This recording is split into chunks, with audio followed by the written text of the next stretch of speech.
உள்ளத்தில் நல்ல உள்ளம் உறங்காது. இந்த கர்ணன் படம் பார்க்காதவங்கெல்லாம் ஒரு தடவை கர்ணன் படம் பார்த்துக்குங்க. ஏன் தெரியுமா? இந்த கர்ணனை யாராலையுமே வீழ்த்த முடியாது. கடவுளால் கூட கர்ணனை வீழ்த்த முடியாது. ஏன்னா அவ்வளவு புண்ணியம் பண்ணுவான் கர்ணன்.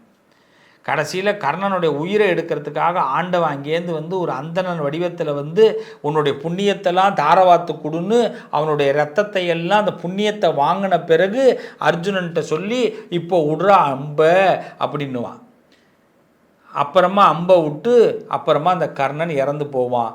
அப்போ கூட அந்த அம்போடைய வலி கர்ணனுக்கு அதிகமாக படக்கூடாதுன்னு தர்ம தேவதை அந்த அன்பை எல்லாத்தையும் மாலையாக அனுப்புவா.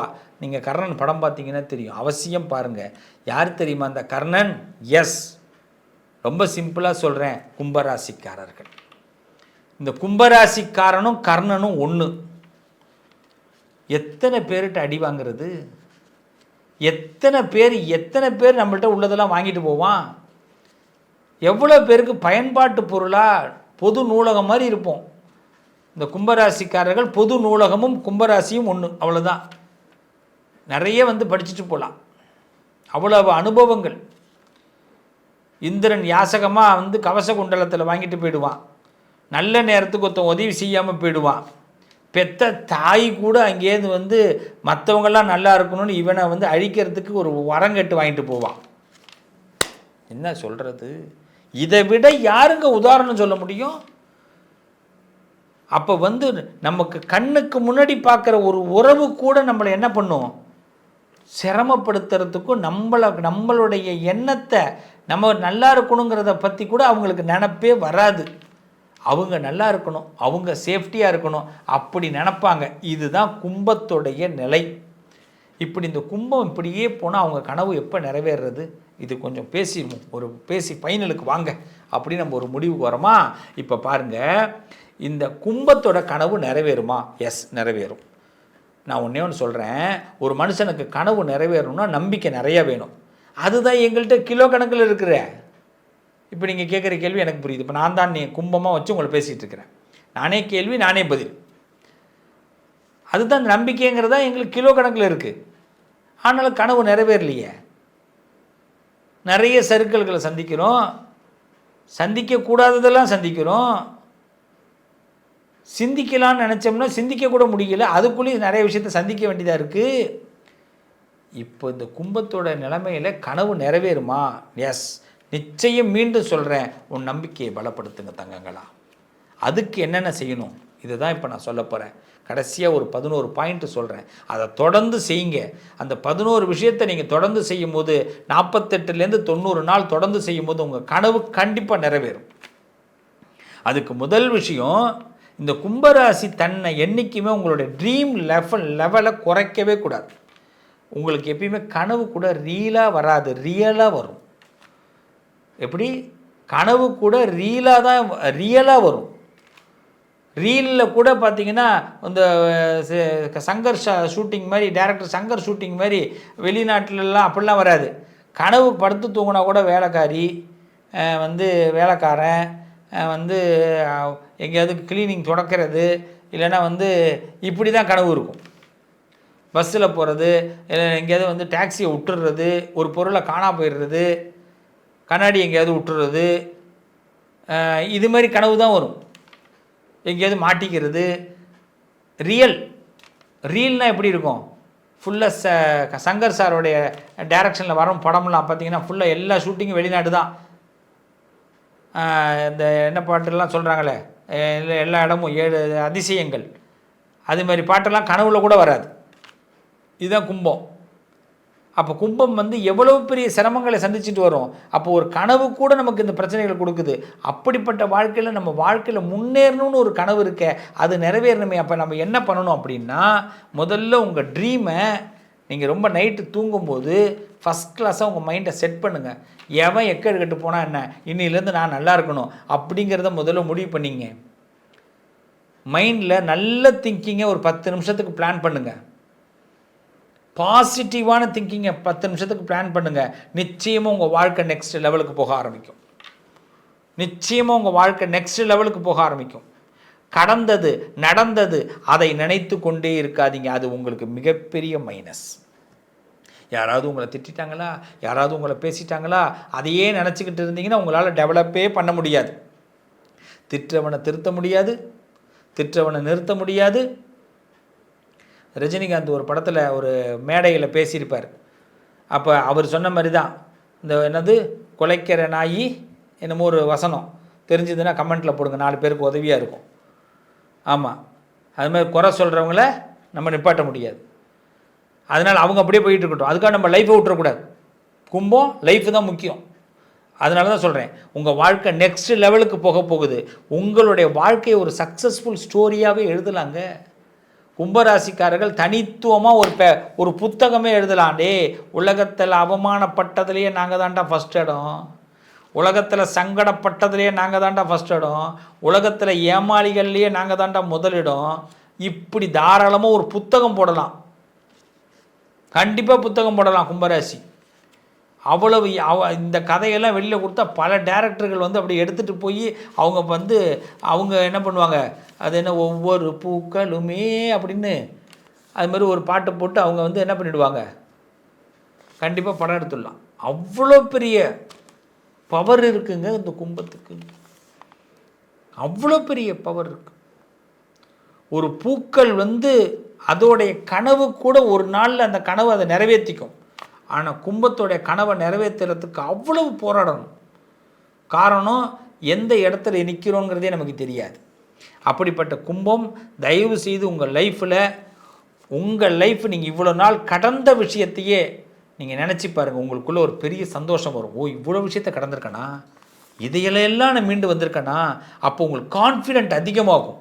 உங்கள் கான்ஃபிடென்ட் இந்த உலகத்துக்கு தெரிய வரும். உறவுகளே, என்னப்பா அந்த 11 விஷயம் அப்படின்னு கேட்குறீங்களா? கண்டிப்பாக இந்த 11 விஷயத்தை நீங்கள் மெயின்டைன் பண்ணிங்கன்னா ஒரு 48 நாள், அதிலிருந்து 90 நாள் வரைக்கும் கூட மெயின்டைன் பண்ணுங்கள். தொடர்ந்து மெயின்டைன் பண்ணுங்கள், ரொம்ப நல்லா இருப்பீங்க. அப்படி மெயின்டைன் பண்ணால் கண்டிப்பாக இந்த பிரபஞ்சம் உங்களுக்கு மிகப்பெரிய பொக்கிஷத்தை, உங்கள் கனவை நிறைவேற்றப் போகிறது. இந்த கனவை நிறைவேற்றப் போகிறது. ஓகேவா? ஆமாம். ஃபஸ்ட்டு என்ன பண்ணுங்கள் தெரியுமா, இந்த கனவு நிறைவேறுற ஒரு காலகட்டத்தில் இந்த சிவஸ்டியை கண்டிப்பாக இந்த யூனிவர்ஸ் உங்கள் கண்ணு முன்னாடி காட்டும். நம்ம என்றைக்காவது ஒரு நாள் ஒரு இடத்துல சந்திப்போம், நல்லது நடக்கும். என்னென்னு சொல்லிடுறேன். 11 விஷயம். முதல்ல, ஒரு நாள் காலையில் எழுந்திருக்கிறோம். காலையில் எழுந்த உடனே நம்ம காலை வேலைகளை முடிச்சுட்டு கண்ணை மூடி ஒரு இடத்துல உட்காடுறோம். 12 தடவை மெதுவாக சுவாசத்தை விடுறோம். நல்ல கவனிங்க. ஒரு தர்பப்புல் பாய் இல்லை ஏதாவது ஒரு ஜமக்காலம் அது மாதிரி ஒன்று போட்டுக்கிட்டு சுவாசத்தை கண் மூடிக்கிட்டு இந்த நாசியிலிருந்து இந்த நாசிக்கு சுவாசத்தை இழுத்து பொறுமையாக விடுறோம். மெதுவாக 12 தடவை நம்ம சுவாசத்தை பொறுமையாக இழுத்து விடுறோம். நல்லா தெரிஞ்சிங்க. இதை முதல்ல செய்கிறீங்க. சப்பளம் கொட்டி உட்காந்துக்கணும். சார், கீழே உட்கார முடியல, மேலே தான் உட்காந்துக்கணும்னா சோஃபாவில் உட்காந்துங்க. சப்பளம் கொட்டி உட்காரத்துக்கு முயற்சி பண்ணுங்கள். முடியலையா, காலை நீட்டி தான் உட்காந்துருக்க முடியுது அப்படின்னாலும் உங்களுடைய மைண்டு உடம்பை நல்லா நிமிர்ந்து உட்காந்துக்கிட்டு 12 தடவை மெதுவாக உங்கள் சுவாசத்தை இழுத்து விடுங்க. ஃபஸ்ட். ரெண்டாவது, நான் என்னை அறிய ஆரம்பிக்கிறேன் அப்படிங்கிறத ஒரு 12 டைம் சொல்லுங்கள். நான் என்னை அறிய ஆரம்பிக்கிறேன், நான் என்னை தெரிந்து கொள்ள விரும்புகிறேன், இப்படியும் சொல்லலாம். நான் என்னை தெரிந்து கொள்ள விரும்புகிறேன், நான் என்னை தெரிந்து கொள்ள விரும்புகிறேன். இதை டெய்லி சொல்லணும். காலையில் தான் இதை எடுத்துக்கணும். நான் சொல்கிறது எல்லாமே ஒரு 1/2 hour டைம் தான். மொத்தமே 1/2 hour ஸ்பெண்ட் பண்ணுங்கள். அடுத்தது, தினசரி ஒரே தெய்வத்தை வழிபாடு பண்ணுங்கள். எந்த தெய்வம் உங்கள் மனசுக்கு பிடிக்குதோ, இப்போ நான் இத்தனை பதிவு நான் கொடுத்துருக்கேன்ல, உங்கள் மைண்டில் இவ்வளோ நாளில் ஒரு தெய்வத்தை நீங்கள் கண்டிப்பாக கொண்டு வந்திருப்பீங்கல்ல, அந்த தெய்வத்தை தினசரி நீங்கள் அந்த தெய்வத்தோட பேசுங்க. ஒரு 2 minutes. இது முதல்ல 12 தடவை, அப்புறமா ஒரு 12 தடவை, அதுக்கு அடுத்தது பிறகு இந்த ஒரு தெய்வத்தை நினச்சிக்கிட்டு ஒரு 2 நிமிஷம் இந்த தெய்வத்தோட பேசுங்க. இந்த நாள் நல்லா இருக்கணும், இந்த நாளில் இந்த பிள்ளை இதெல்லாம் நினைக்கிறேன், இதை நான் செய்யணும் அப்படின்னு துர்க்கையோ முருகனோ சிவனோ நீங்கள் யாரை நினச்சிருக்கீங்களோ உங்கள் மைண்டில் தான் வரணும். அடுத்தது, அவங்களுக்குடைய மந்திரத்தை ஒரு 11 தடவை சொல்லுங்கள். சின்ன காயத்ரி மந்திரம், ரொம்ப பெரிய மந்திரம்லாம் எடுத்துக்க வேண்டாம். சின்னதாக ஒரு காயத்ரி மந்திரம். 4வது அதுதான், அந்த தெய்வத்தை நினச்சிக்கணும். 3வது 4வது அந்த காயத்ரி மந்திரத்தை, தெய்வத்தோட காயத்ரி மந்திரத்தை சொல்லிட்டு வாங்க. அடுத்தது 5லேருந்து ஒரு 10 நிமிஷம் அந்த மந்திரத்தை ஜபம் பண்ணுங்கள். முதல்ல 5 தடவை ஒரு 11 தடவை சொல்லிவிட்டு ஒரு 5லேருந்து ஒரு 10 நிமிஷம், குறைஞ்சது ஒரு 7 நிமிஷமாவது, 5லேருந்து 7 நிமிஷமாவது நம்ம அந்த மந்திரத்தை ஜபம் பண்ணுங்கள். ஜபம் பண்ணும்போது ருத்ராட்சமோ இல்லைன்னா ஸ்படிகமோ ஏதாவது ஒரு மாலையை வச்சுட்டு கூட ஜபம் பண்ணலாம். கவுண்டிங்கு நமக்கு பார்த்துக்கலாம். ஓகேவா? அப்போ மைண்டு ரொம்ப அழகாக போகும். அதுக்கடுத்து முக்கியமாக குறைஞ்சது என்ன பண்ணுங்கன்னா, இந்த ஜபம் ரொம்ப நல்லா நமக்கு ரீச் ஆக ஆரம்பிச்சிருச்சுன்னா 27 to 108 டைம்ஸ் வரைக்கும் கூட பண்ணலாம். எண்ணிக்கையான முக்கியம் இல்லை. நல்லா தெரிஞ்சுங்க. நான் ஆரம்பிக்கும் போது தான் கம்மியாக சொல்கிறேன். போக போக நமக்கு நல்லா பிடிச்சிருச்சுன்னா நல்லா செய்ய ஆரம்பிக்கலாம். இது ஒன் டே டெய்லி காலையில் ஆரம்பிக்கும் போது இதை செய்யுங்க. சப்போஸ் என்னால் காலையில் செய்ய முடியலன்னா எந்த நேரமாவது ஒரு நேரம், ஒரு நாளில் ஒரு நேரத்தை இதை எடுத்துக்குங்க. சார் நான் காலையில் வேலைக்கு போய்ட்டு ராத்திரி தான் வரேன், நான் ராத்திரி வேலை போய்ட்டு காலையில் தான் வரேன்னா எந்த நேரம் உனக்கு முடியுதோ ராஜா, ஒரு குளியலை போடுற, அங்கேருந்து ஒரு இடத்துல உட்கார்ற, 12 தடவை மெதுவாக சுவாசத்தை இழுத்து விடுற. அடுத்தது பார்த்திங்கன்னா நான் என்னை அறிய ஆரம்பிக்கிறேன், நான் என்னை தெரிந்து கொள்ள விரும்புகிறேன் அப்படின்னு சொல்கிற. அதுக்கு அடுத்தபடியாக ஒரு தெய்வத்தை நல்ல பிரார்த்தனை பண்ணுற, அந்த தெய்வத்திட்ட ஒரு 2 நிமிஷம் பேசுகிறீங்க. அப்புறமா அந்த தெய்வத்தோட மந்திரத்தை சொல்கிறீங்க. அதுவும் 5லேருந்து 10 நிமிஷம் அந்த மந்திரத்தை ஜபம் பண்ணுறீங்க. அதை 27 தடவைலேருந்து 108 தடவை வரைக்கும் சொல்லலாம். ஆனால் எண்ணிக்கை முக்கியம் இல்லை, தொடர்ந்து செய்யுங்க. 7வது என்னென்னா, தினசரி நாம் ஏதாவது ஒரு மந்திரம், திருமந்திரம், திருக்குறள், ஆன்மீக செய்தி எதையாவது ஒன்றை ஒரு படிச்சுக்கணும், ஒரு கற்றுக்கணும். ஒரு திருக்குறள் டெய்லி எடுத்துக்கலாம், இல்லைன்னா திருமந்திரம் எடுத்துக்கலாம். ஆன்மீக சம்பந்தமான ஒரு செய்தியை தினசரி ஒன்று படிங்க. அடுத்தது இதான் ரொம்ப முக்கியம். 8வது, நான் பெரியவன் அல்ல. நான் பெரியவன் அல்ல, இல்லைன்னு சொல்லலாம். நான் பெரியவன் இல்லை, நான் சாதாரண ஆள் அப்படிங்கிறத நம்ம சொல்லிக்கிட்டே இருக்கணும். அப்போ தான் அகந்தை குறையும். ஏன்னா நம்ம என்ன பண்ணுறோம், நிறைய இடங்களில் நம்ம சாதாரண ஆள்னே நமக்கு தெரிஞ்சாலும் கோபப்பட்டு நான் யார் தெரியுமா அப்படின்லாம் பேசிடுவோம். அப்போ நான் பெரியவன் இல்லை அப்படிங்கிறத தொடர்ந்து சொல்லிக்கிட்டு வாங்க. இது கொஞ்ச நாள், அது ஒரு 10 தடவை 15 தடவை வரைக்கும் சொல்லுங்கள், டைம் எடுக்கிற வரைக்கும். அடுத்தது, நான் எல்லாம் தெரிஞ்சவன் இல்லை. ரொம்ப அழகான வார்த்தை. முதல்ல என்ன சொன்னோம், நான் பெரியவன் இல்லை அப்படின்னு சொன்னோம். அடுத்தது, நான் எல்லாம் தெரிஞ்சவன் இல்லை அப்படிங்கிறத சொன்னோம். அதுக்கு அடுத்தது, இதை முடிஞ்ச வரைக்கும் நீங்கள் என்ன பண்ணுங்கன்னா, 2 வேளையும் ஒரு 10 நிமிஷமோ 5 நிமிஷமோ மௌனமாக இருப்பது. குறைந்தது அழகாக 12 நிமிஷம் மௌனமாக இருந்தீங்கன்னா மனம் சித்தமாகும். அதுவும் முக்கியமாக 2 வேளை மௌனமாக இருங்க. ஒரு நாளைக்கு காலையிலையும் சாயந்தரமும் ஒரு 12 நிமிஷத்தை ஒதுக்கிட்டு பேசாமல் இருங்க. ட்ரை பண்ணலாமா? காலையில் எழுந்ததிலிருந்து காஃபி குடிக்கிற வரைக்கும் நம்ம என்ன பண்ணுறோம், தண்ணி குடிக்கிறதா இருக்கிற வரைக்கும் பார்த்திங்கன்னா அது வரைக்கும் பேசாமல் நம்ம வேலைகளெல்லாம் முடிச்சுட்டு சாமி பூஜை கூட பண்ணலாம். நம்ம எது வேணாலும் செஞ்சுட்டு ஒரு 12 நிமிஷமாவது பேசாமல் இருக்கிறதுக்கு முயற்சி பண்ணுங்கள். அடுத்தது, இந்த மந்திரம், அதாவது உங்கள் உள்ளுக்குள்ளே தினமும் அந்த மந்திரத்தை சொல்ல சொல்ல சொல்ல இந்த மந்திரம் உங்களுக்கு மனனமாக ஆரம்பிக்கும். நிச்சயமாக உங்கள் வாழ்க்கையில் மிகப்பெரிய சக்ஸஸ் ஆக போகிறீங்க. ஒவ்வொருத்தவங்களும் இதை மட்டும் தொடர்ந்து செய்யுங்க. இந்த சிவஸ்ரீ உங்களுக்கு நிழலாக இருப்பேன். இது எந்த நேரம் வேணாலும் பண்ணலாம். காலையில் பண்ணுறது ரொம்ப விசேஷம், முடியல ஈவினிங் தான் பண்ண முடியுதுன்னா நேரம் கிடைக்கிறப்ப இந்த நான் சொன்னதெல்லாம் ரொம்ப சின்ன விஷயம், இந்த 11 விஷயத்தை செய்யுங்க. அதை தொடர்ந்து நீங்கள் என்ன பண்ணணும் அப்படின்னு கேட்டால், சில விஷயத்தை கடைப்பிடிக்கிறது நல்லது. என்னென்ன கடைப்பிடிக்கணும்? மேக்சிமம் உப்பில்லாத எளிய உணவு சாப்பிடுங்க. உப்பில்லாத எளிய உணவு சாப்பிடுங்க. தேவையில்லாத பேச்சுகளை தவிர்த்து கொள்வது ரொம்ப ரொம்ப நல்லது. இதோடைய அடுத்த பார்ட்டை நான் இன்னொரு அடுத்த பதிவில் உங்களுக்கு கொடுக்க போகிறேன். இன்னும் அதை பற்றி நிறைய செய்திகள் உங்களுக்கு வரப்போகுது. மீண்டும் உங்களை ஒரு நல்ல ஒரு சூழ்நிலையில் நான் சந்திக்கிறேன். நம்ம லைஃப்பில் என்றைக்குமே சில வினாடிகளையும் சில நேரங்களையும் நம்ம சாதாரண நேரமாக கடந்துடக்கூடாது. நான் சொன்ன இந்த 11 விஷயத்தையும் நான் சொன்ன இந்த 2 விஷயத்தையும் கடைபிடிக்கும் பொழுது கண்டிப்பாக உங்களுடைய கனவுகள் நிறைவேறப் போகிறது. உங்கள் நம்பிக்கைகள் ஜெயிக்கப் போகிறது. இதுவரைக்கும் உங்களுக்கு ஏற்பட்ட சறுக்கல்கள்லாம் மாறி, நானும் ஒரு மனுஷன், இந்த மனித வாழ்க்கையில் நானும் இதெல்லாம் சந்திச்சிருக்கேன், இவ்வளோ விஷயத்தை சந்திச்சிருக்கிறேன், இனிமேல் நான் இப்படிலாம் நல்லா இருக்க போகிறேங்கிற ஒரு சபதத்தை எடுக்க போகிறீங்க. எடுப்போமா? சபதம் எடுக்கிறவங்க கமெண்ட்டில் சபதம் எடுக்கிறேன்னு சொல்லுங்கள். கண்டிப்பாக இதையெல்லாம் பண்ணுறேன்னு சபதம் எடுங்க. இந்த 11 விஷயத்தை கீப் இட் பண்ணுங்கள்.